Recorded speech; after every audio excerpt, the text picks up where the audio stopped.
열처리 구독자 여러분, 5강 수업을 다시 시작하겠습니다. 자, 5강 수업을 시작하기 전에 여러분은 잘 아시리라 믿습니다만 2차 대전을 독일러 히틀러로부터 승리로 이끈 영국 전 수상 처칠의 명언을 제가 한번 인용하고 수업을 시작하겠습니다. 자, 영국 전 수상 처칠은 말이죠.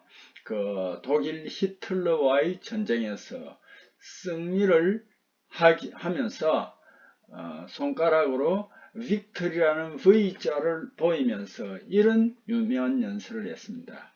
We will never give in.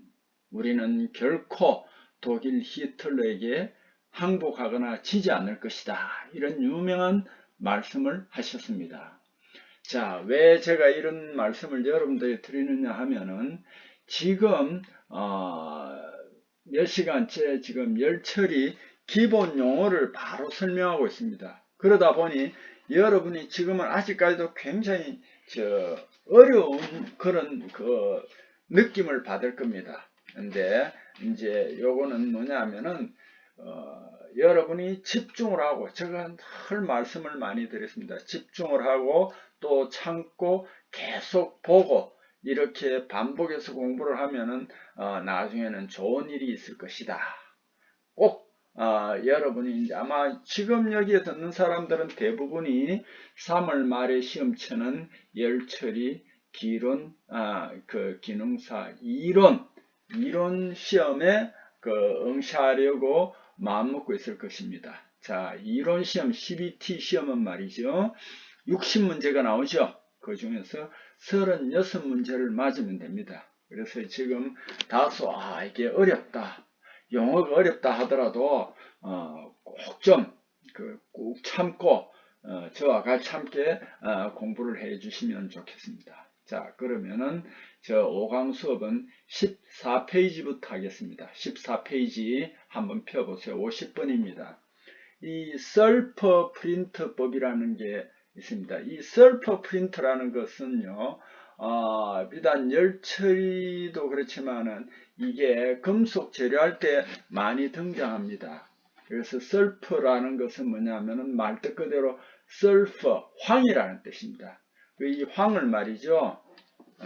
황을 이제 철강 재료에는 황이 있으면 안 됩니다. 황이 있으면 안 됩니다. 그런데 이게 불가분하게 황이 들어갑니다. 그래서 우리는 철강제에서는 이 황이 들어가면 굉장히 재료의 치명적인 역할을 합니다. 그래서 황을 어떻게 하든지 제거하려고 하고, 완전히는 제거 안 하더라도 황을 최대한 줄이려고 합니다.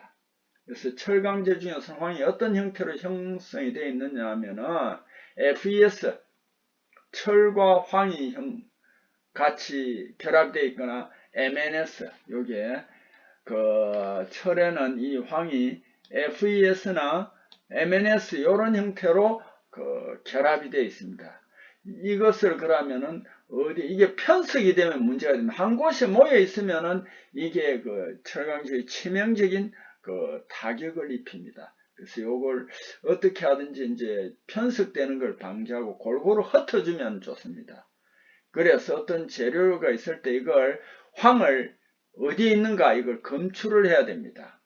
그래서 요거는요, 현미경으로 보는 육안으로 할 수 있습니다. 그래서 요걸 매크로 검사라고 합니다. S 검출에 쓰이는 육안적 검사법입니다. 이게 셀프 프린트법입니다. 그래서 이제 요 검사 방법을 한번 보면요, 황에 황산을 작용시킵니다. 황산은 H2SO4거든요. 황에다가 이제 황산을 작용시키면은 거기에 뭐가 발생하느냐 하면 기체 황화수소가 발생합니다. 이 가스를 요즘은 여러분 사진이 디지털 사진이니까 그런 거 없지만 옛날에는 사진관에 가면 인화지가 있습니다. 이 셀프 프린트 할 때는 할로겐 화은 사진용 브로마이드 인화지가 있습니다. 할로겐화 사진용 브로마이드를 칠한 면에 찍으면은 여기에서 황화수소하고 브로마이드 은화임 브로마이드 은이 있습니다. 이 은연과 황화수소 때문에 황화원으로 되어서 색깔이 좀 갈색이나 다갈색으로 변합니다. 그러면 그 인화지를 보면서 이 부분에 황이 있구나 하는 걸 알 수 있습니다. 그래서 이렇게 검사하는 것을 우리는 설퍼 프린트라 한다는 거 알아두세요. 자, 그 다음에 51번을 한번 봅시다. 수주라는 말을 많이 하고 또 주수냉각이라는 말을 많이 하는데 여기에는 수주라는 말이 나옵니다. 수주라는 워터 컬럼, 컬럼이 기둥이에요. 유체, 물이 흐르는 거 유체죠. 유체의 정압, 움직이게 하는 압력이라는 정압, 동압, 움직이는 압력 동압이고 이걸 합치면 총압입니다. 이걸 물높이로 나타내는 경우와 같이 유리관을 이렇게 수직으로 장치할 때 그 속으로 차오르는 물 기둥을 수주라고 한다는 거 알아두세요. 그럼 여러분 지금 의아해 할 겁니다. 여기 있는 자세한 내용들을 왜 설명 안 하느냐? 가급적이면은 지금 여기에 본론으로 들어가기 전에 이 이제 용어를 여러분이 중요한 부분을 좀 알아주십사 하고 그래서 지금 뛰어넘는 거예요. 또 이 부분이 나중에 CBT 대비가 이론 문제에 갔을 때 많이 또 나옵니다. 그럴 때도 또 한 번씩 이제 언급이 될 겁니다. 그래서 지금 우선 요런 거라도 기본적으로 좀 알아두시고 나머지는 여러분이 시간 나는데 읽어주시기 바랍니다. 자, 그 다음에 52번으로 갑니다. 시효경화 한번 이야기했습니다. 시효경화라는 걸 제가 이게 학문적인 그 뜻은 아닌데 시는 뭡니까? 시간, 효는 효과, 시간이 감에 따라서 효과가 나타나서 오히려 단단해진다. 시효경화인데 요걸 또 한자로는 제가 뭐 한자를 알아라는 건 아닌데 자 여러분 이거 제가 몇 분 이야기했습니다.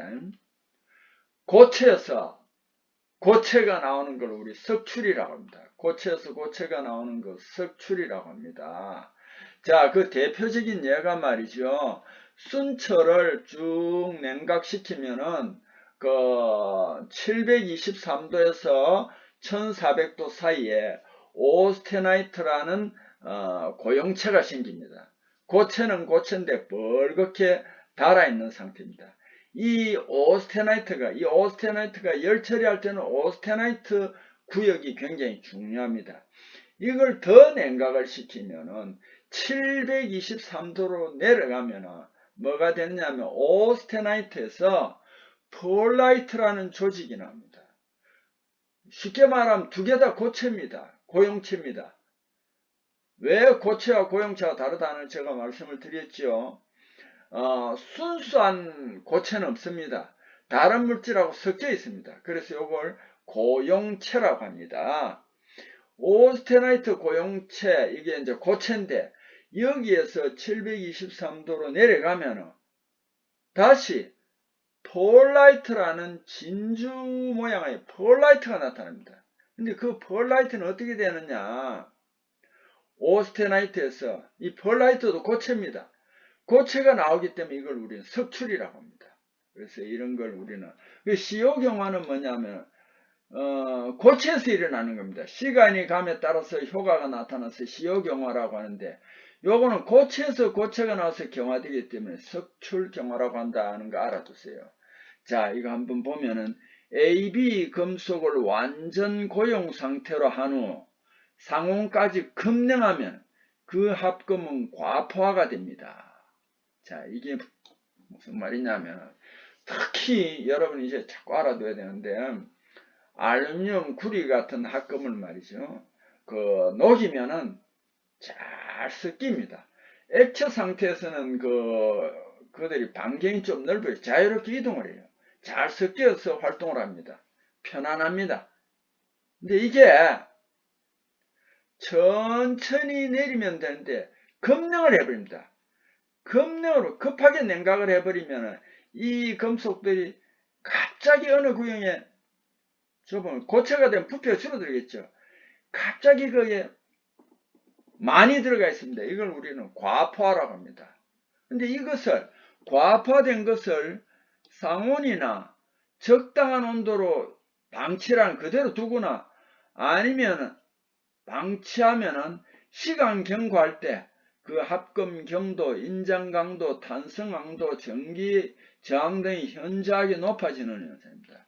자, 그래서 과포화가 되어 있는 걸 상온이나 적당한 온도로 방치한다. 이게 무슨 말이냐면은 이게 이제 인공적으로는 어느 정도 시간이 가면서 열을 한 100도, 200도로 가거나 또는 이제 기온 변화가 심한데 시간이 오래 가면은 겨울에서 뭐 봄이나 여름이나 이렇게 가면은 이 안에 과포화되어 있던 그 굉장히 밀집해 있던 그 A 금속, B 금속이 이게 고체 상태에서 쉽게 말하면은 땀처럼 표면으로 이렇게 삐집고 나옵니다. 그 영역이 좁잖아요. 그죠?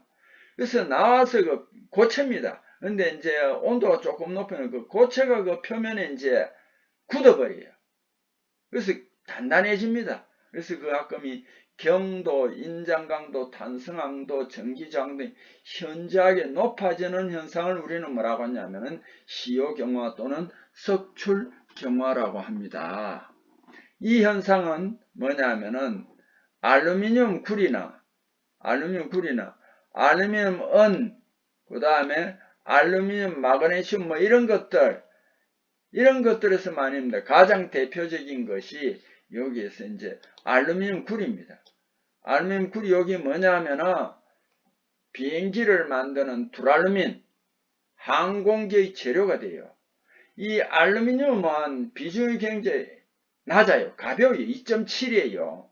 이게 합금을 해가지고 비중은 가벼우면서 표면을 이렇게 시효경화, 석출경화가 되어 단단하게 만듭니다. 그래서 항공기 재료를 쓴다는 겁니다. 자, 요거 알아두고, 자, 시효에는 또 그러면 시효경화를 일으키는 시효에는 인공시효, 자연시효가 있습니다. 이게 무슨 말이냐 하면은 인공적으로 그 합금 재료를 온도를 한 200도 정도 가열을 해버립니다. 그러면은 그 고체가 표면으로 나와가지고 치밀하게 다시 막을 만들어 단단하게 해줍니다. 이게 인공시효고요. 자연시효는 뭐냐면은 가령 예를 들어 우리가 이 합금을 한참 추울 때 겨울에 만들었다고 봅시다. 막 가령 예를 들어 지금 요즘 핀란드 같은 데는 영하 뭐 40몇 도 이런 데 이렇게 된다더라고요. 그러면은 러시아 베로얀스크 같은 데는 뭐 영하 뭐 60도도 내려간다고 그러대요. 거기에서 알루미늄을 재련을 잘합니다. 만들었습니다. 그걸 알루미늄 잉고트나 이런 거 이제 그걸 합금 재료를 저기에 사우디아라비아에 팔았다고 봅시다. 그럼 시간이 가면 사우디아라비아 여름이 되면 온도 굉장히 높아지겠죠. 영하 60도에서 상온 60도가 되면 그 차이가 100몇 도가 되잖아요. 그죠? 그러면 이게 또 석출을 합니다. 이런 것을 자연시효라고 합니다. 그래서 요 시효라는 말도 알아두시고요. 그 다음에 이제 54번에 심냉처리라는 말이 있습니다. 심냉처리. 자, 요거 심냉처리는 주로 여기 뭐라고 말하면 서브제로 처리. 서브제로인데 서브제로 처리라고도 말합니다. 서브제로 처리. 심냉처리 서브제로 처리라고 합니다. 이게 뭐냐면 우리가 제가 이제 몇 번 말합니다. 열 처리 중에서 가장 기본적인 게 담금질이에요. 담금질. 탄소강을 이제 열을 가합니다. 오스테나이트 구역, 고온 조직이라고 그러죠. 오스테나이트 구역으로 가열해 가지고 천천히 두면 이게 펄라이트가 나옵니다. 근데 이걸 물에다 급냉을 시켜버려요. 그러면 오스테나이트가 미처 펄라이트로 가기 전에 그 중간 단계인 마텐자이트가 되어버려요. 이 마텐자이트가 굉장히 단단한 조직이 되는데 어쨌든 물에서 급냉을 시켜버리면은 모두가 마텐자이트로 되어버리면 좋은데 오스테나이트가 미처 마텐자이트로 가지 못하고 잔류 오스테나이트로 남아있는 경우가 생깁니다. 이것을 우리는 뭐냐 이렇게 됐을 때는 그 재료를 공구로 만들었을 때는 온도가 올라가면은 마텐자이트는 급격하게 변화를 시켰기 때문에 불안전한 상태입니다. 그래서 이게 또 잔류 오스테나이트가 남아있어요. 이게 온도가 올라가거나 이러면 또 이제 본래대로 올라가려고 해요. 그러면은 그 공구강이 뭐 게이지 같은 게 부피가 변해버려요. 안 되겠죠. 그래서 이걸 완전히 공구강이나 게이지강 같은 거는 모두 마텐자이트로 만들어야 된다. 그냥 물에서 담금질하면은 마텐자이트도 되지만은 잔료스테나이트도 남아있다. 여기에 나중에 그 치수 변형을 일으킬 수 있습니다. 그래서 이걸 어떻게 하느냐. 0도 C보다 낮은 온도로 처리하는 서브 제로 처리라고 합니다. 서브 제로. 서브라는 것은 아래라는 뜻이거든요. G로는 0도지, 그죠? 0도보다 아래, 낮은 온도로 처리하는 서브 제로 처리다. 그래서 0.하 처리라고도 하고, 심냉 처리라고도 하고, 또는 냉동 처리라고도 합니다. 여러분, 여름에 그 드라이 아이스 같은 데 넣으면 물이 뭐가 됩니까? 얼음이 되죠. 그게 냉동 처리입니다. 그 다음에 칠은 차갑게 한다 이런 뜻이에요. 모두 같은 뜻입니다. 이건 왜 하느냐? 담금질 조직이 전부 다 마텐자이트를 완전히 변한 담금질 조직의 안정화, 게이지 강등의 자연시효, 공구강의 경도 증가 및 성능 향상, 그 다음에 수축 끼워 맞춤을 위해서 이제 적용을 합니다. 자, 요런 것들이 있다는 거 알아두세요. 자, 그런데 이 서버제로 처리는 뭐냐? 서버제로 처리는 담금질한 직후에 바로 해야 됩니다. 즉시 처리해야 합니다.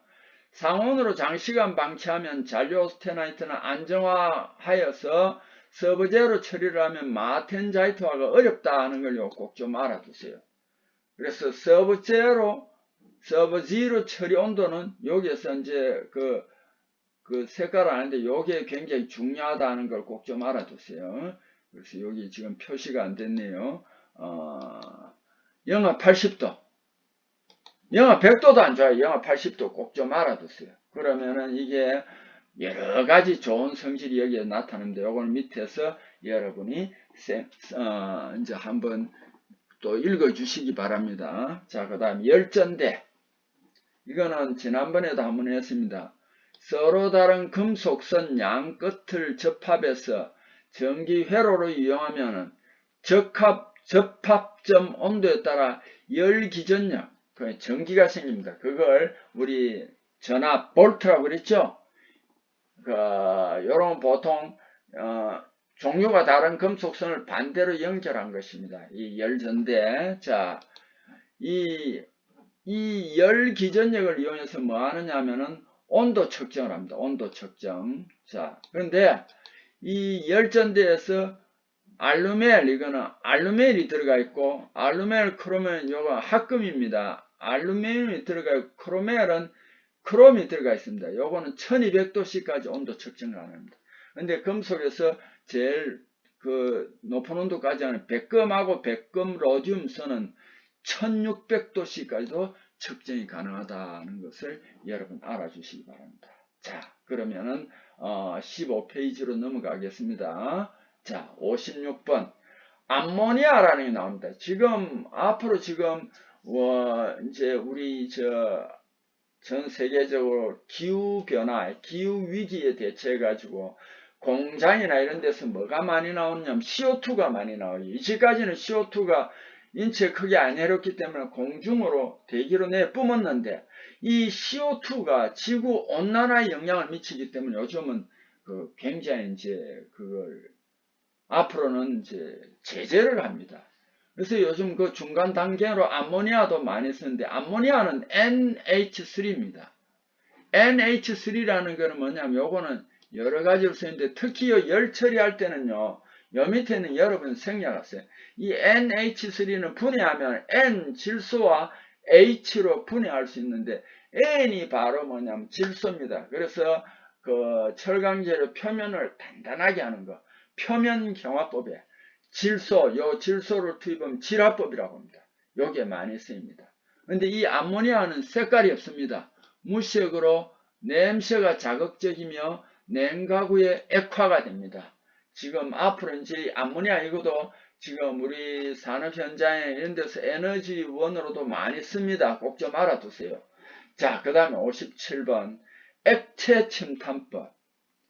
용융 시안화욕중 철강 A시환점 이상 900 내지 950도씨로 가열 후 침탄하는 방법이다. 여러분 지금 열 처리하려면 어디까지 가열을 해줘야 되느냐 하면은 오스테나이트 구역까지 가열을 해줘야 됩니다. 오스테나이트 구역. 그래서 오스테나이트를 우리는 A라고 표시합니다. 근데 이 액체 침탄법은 뭐냐면 시안화라고 합니다. 시안화. 요 밑에 뭐가 있습니까? 자, NaCN 있죠? NaCN 있죠? 여기서 뭐가 있냐면 CN이 있습니다. 시안 요거는 보면은 특히 분리하면 C 여기면 탄소지 그죠? 수천 고체입니다. 이 시안화는 액체입니다. 이게 액체 상태로 NaCN 할 때 시안이 뭐냐면 여러분 청산가리라는 걸 많이 들어봤을 겁니다. 이 굉장히 유독합니다. 요 CN 시안화 용융 시안화욕 중에 철강을 A시환점 요거 이제 알아두세요. A시환점 A는 뭐라고 그랬죠? 오스테나이트라고 그랬죠. 근데 여러분 그 철강 재료를 이제 가열할 때는 C자를 붙입니다. C. 그래서 AC1이라는 건 A1점이라는 게 있습니다. A1점 몇 도냐 하면은 나중에 이제 계속 나오면 723도인데 AC1점이라는 것은 가열할 때 A1점 그 기호를 AC1이라고 합니다. 요 이상 900 내지 950도 여기에 그 오스테나이트 구역입니다. 가열 후에 침탄화하는 것입니다. 그런데 표면층 암모니아 함유하며 가스 침탄과 이거는 가스 침탄과 유사하다는 것을 알아두세요. 자, 그 다음에 이제 오스포밍 지난 시간 한번 했습니다. 여러분 항온열처리라는 걸 들어보셨을 겁니다. 자, 다시 한번 더 설명하면은 그 칼을 말이죠. 한 1000도, 1100도, 200도까지 올리고 달구어서 두드리거나 모양을 우리가 필요로 한 모양으로 만들어 가지고 물에다 담그어 버리면은 이거는 연속 냉각입니다. 물의 온도는 올라가고 이 열을 받은 칼의 온도는 떨어집니다. 이걸 연속 변태라고 합니다. 모양이 바뀌는 거. 근데 이거 이제 항온은 말이죠. 항온은 그런 게 아니고 한 200도 정도 염을 이렇게 녹여가지고 거기에다가 이제 우리가 열 처리하고자 하는 걸 넣으면은 온도가 막 떨어지는 게 아니고 시간이 가면서 변태가 일어나는 걸 항온열 처리라고 합니다. 항온열 처리할 때도 오스라는 말, 오스 템프링 어제 있었습니다. 오스라는 말을 많이 쓰는데요. 오스라는 말을 많이 씁니다. 자, 그런데 이 오스포밍은 두 가지 역할을 합니다. 오스라는 말도 있고, 그죠? 오스라는 말도 있고, 항온열 처리하는 거예요. 포밍이라는 건 가공하는 것도 있습니다. 두 가지입니다.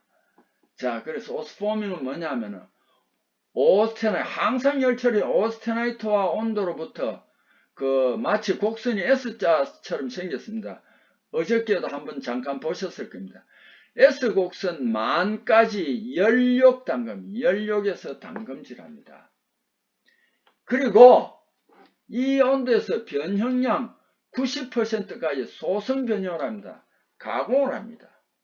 그 다음에 상온까지 검증시키는. 그래서 항온열 처리 한번 하고 소성 가공을 합니다. 그래서 이걸 오스포밍이라고 합니다. 이것은 두 가지를 하기 때문에 안정적입니다.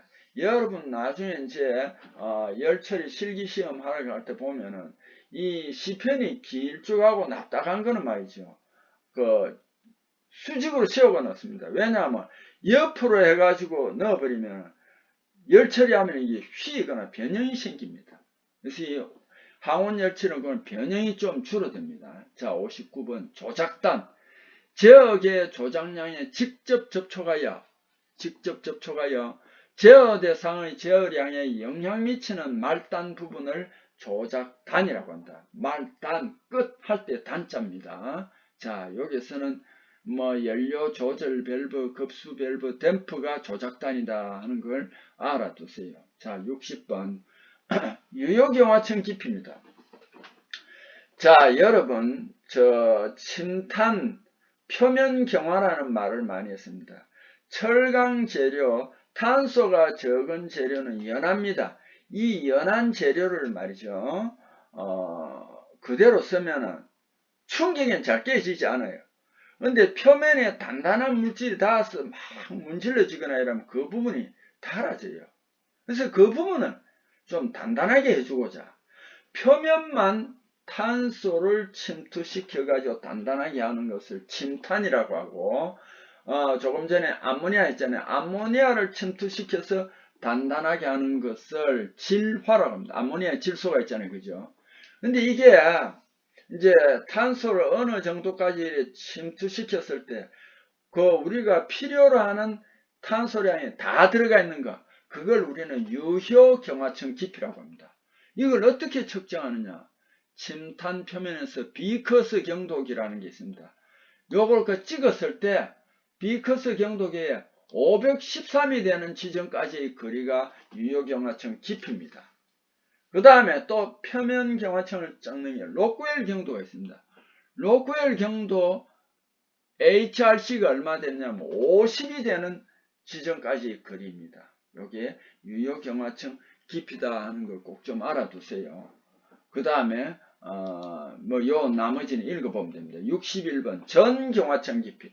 이거는 뭐냐면은 탄소가 이렇게 쭉 침투를 하는데 어느 지점까지는 거의 다 탄소가 우리 필요한 만큼 들어가는데 또 그 길을 지나고 나서는 중심부에는 탄소가 없습니다.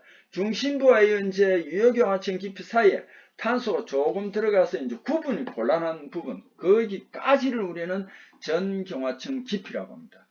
경화층 표면에서 경화층과 바탕의 물리적 성질 경도값, 화학적 성질 조직, 매크로 조직 판정 차이, 이게 완벽하게 구별할 수 없는 위치까지 거리 막 섞여 있는 거, 여기까지를 우리는 전 경화층 깊이라고 한다.